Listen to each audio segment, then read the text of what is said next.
É.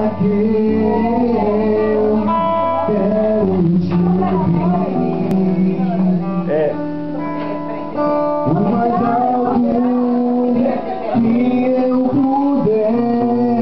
Quando eu te vi, a bicha era aqui, os caras só me pedir. E olhar para ti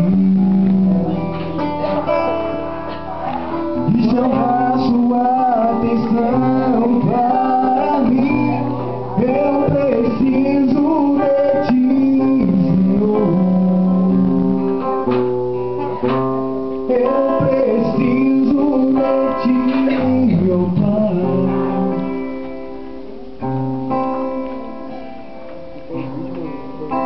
Pai. Me dá a sua paz, para tudo pra te servir. Entra na minha casa, vai.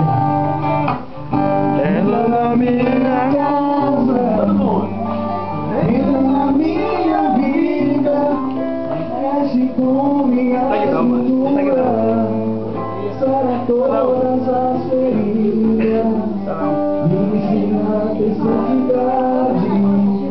Quero mais somente a ti, porque o Senhor é meu bem maior.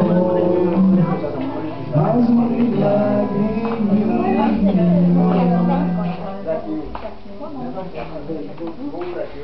Boa noite para todos.